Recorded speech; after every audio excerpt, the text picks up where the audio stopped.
Hi, welcome back, classmates, and here we go for this very awesome day. So, ang topic natin ngayon talaga is, kailan ba talaga tayo maniniwala?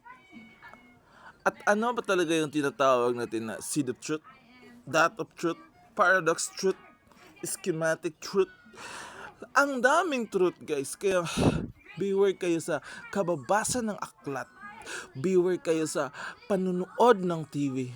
Beware kayo sa media na sinasabi sa pina-follow niyo kasi ika nga yung media naman talaga yung somewhat artist is the sweet of the history. Pawis yun ng history, sabi nila. Oo. Pero guys, wag naman ganun kasi what you see, what you perceive in your eyes, in your stimulus, and in your cognition, yeah, your cognition process, your metaframe or your metaphysical filtration, yeah.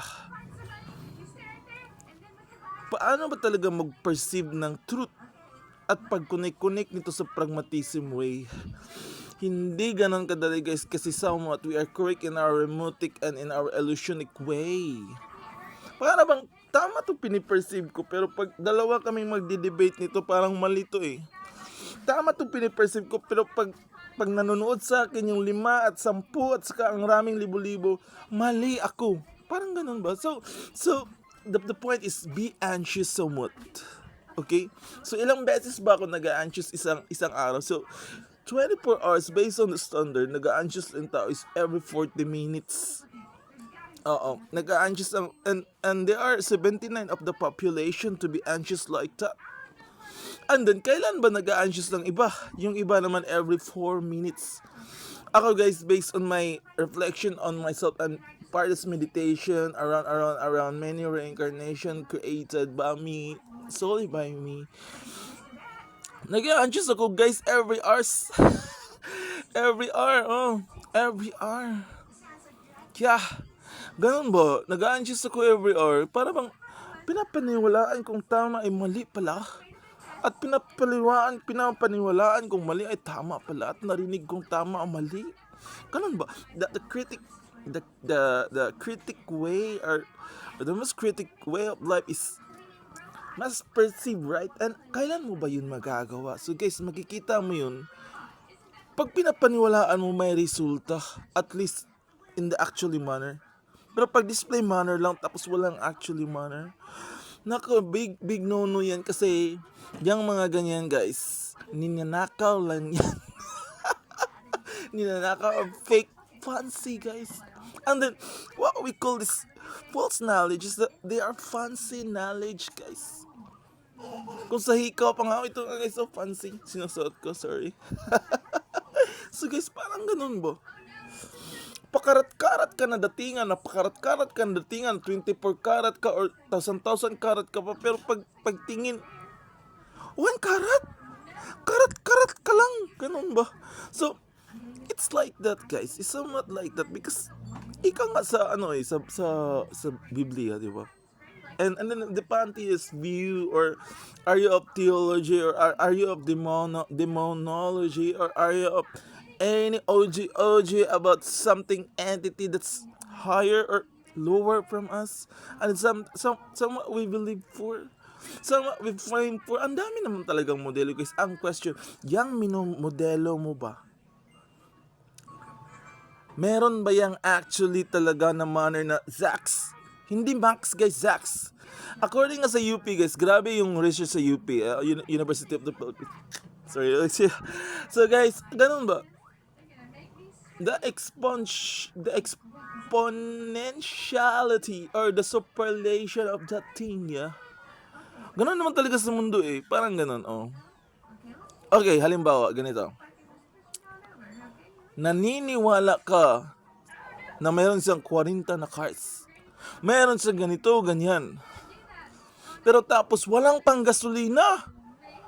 Hindi makatakbo. Walang rehistro. Ganun ba? Oo. Tapos, ito naman, naglalakad. Pero may 100 na factory na car secretly. 100 company ng car secretly. Ganun ba? So, saan ka maniniwala doon? Yun ang cruciality. Kasi most of the people perceive 99% is what they say. What they see. What they see. O ganun guys ba? So, guys, yeah, sabi nga, kunin yung bones. Kunin yung bones. Huwag niyo akong direct lang paniwalaan guys. At saka yung na gusto mo yung comment ng mga critic na dyan si Kay. Oo. Pag ayaw mo sa content na to, okay lang guys. Labas. Pero pag gusto mo yung content na ganito, sige, maniwala ka. Yeah. I reincarnated 701 times. Yeah. Pero, basta. So, ganun guys. So, para bang ganun guys? Oh? Naniwala ka sa tao na may 40 hearts. Tapos, may 40 na magarang bahay. Naniwala ka kaagad. Pero may tao guys naglalakad, madungis. Pero ang point dun guys, yung tao na yun, may 100 na real estate elite. Ang tao na yun, may ang daming companies. Saan ka maniwala guys? Pwede ba? So, ganon. So, the curse of life, the gravitation of life, the convention of life, ganun ba? It's a huge difference, guys. Ay, balik tayo sa topic. Saan ka maniwala sa truth of truth? Oo, meron talagang tinatawag na ashbur at sabi yan ng Chinese, guys, it's a secret book na, yeah, maniwala tayo sa truth, pero the truth of truth, the redundancy of truth, yeah, the repetition of truth. Oo. Paano ba yun nangyari guys? It's a collective of truth. Yeah, collective of truth. It's a collection of truths. Yeah, collection siya ng truths. Tapos, pinifilter yung sinasala. Paano ba talaga yan gagawin? It's called the meta-framing or the meta-machina, the meta-machine. Yeah. You must create your meta-machine. Yeah. And this meta-machine, it starts with a somewhat a frame, somewhat, yeah. It's somewhat like this, guys. Halimbawa, galingan, guys. Gilingan. Oh. Gilingan, guys. Gilingan sa, dapat ang kategory doon, ganun lang, ganito. Walang bones dapat na pumasok sa gilingan na to kasi may limit siya na hindi siya magpa-function, magma-malfunction siya or mag-dysfunction siya pag may nakapasok na buto. So, ganun talaga ang knowledge, guys. Ganun ang knowledge. Oo. Kasi naman talaga sa Pilipinas, guys, hindi talaga binibigyang pansin yung right way of perceiving knowledge.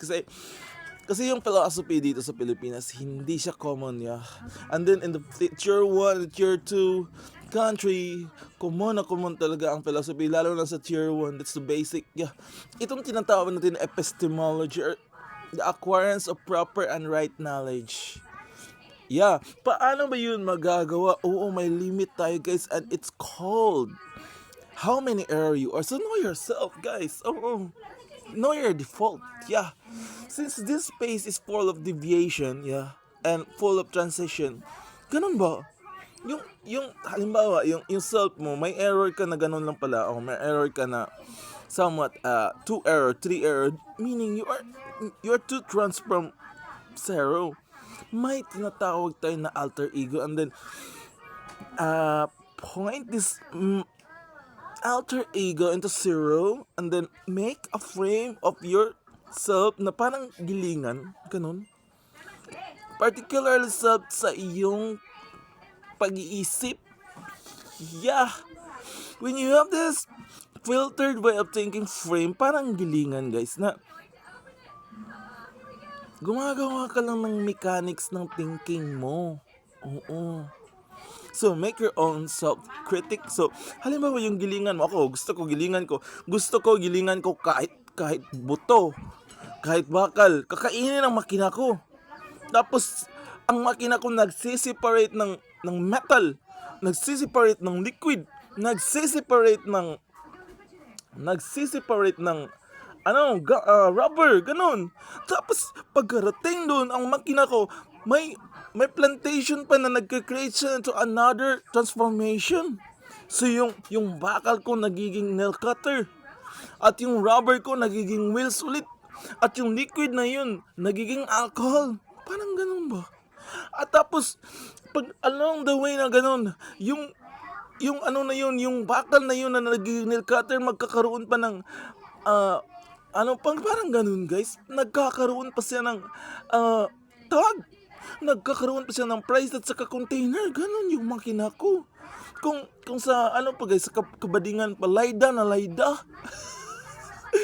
Kung sa masculine pa, muscles na muscles. Ganun. Kung sa tumbuyan pa, tibo na tibo. Ganun guys ba? Parang ganun. So, it starts here. Why not create a meta machine? It's Aridak. It's Aridak. This guys, na-discover to sa Pakistan long time ago na. So, the bruto poxetetic progrdigidi. It's something guys that we made a meta machina. Meta machine. So it's a beyond physical machine that can filter and then propagate. That's it guys. So pwera na lang kung makasagap ka ng truth na that. Pwera na lang half truth. Pwera na lang schematic truth. Pwera na lang paradox truth. Ganun na naman ang behaviors na to. So, ikaw kain ka lang ng kain. Pero ang problema, dito. So, it's the meta machina. Yeah. It's the meta machina. Meta machina. The meta machine. The meta machine. Meta machine. Common ground, truth of truth. Okay lang maniwala ka sa unggoy guys. Sabi ko nga kanina, naniwala ka sa tao na may 40 na cars. Oo, maniwala ka. Kunan mo yun ng meat guys, wag yung buto. Naniwala ka naman sa tao na yung naglalakad lang pero ang 100 companies of cars and 100 real estate companies. Pero kunan mo lang yun ng meat. Tapos yung sa'yo, meat na meat, kayon lang guys. Pag meat ka naman ng meat guys, mag-high blood ka dyan. So mag-high blood ka yan guys. Mag-high blood ka. O diba? So, need rin ang buto-buto para may calcium.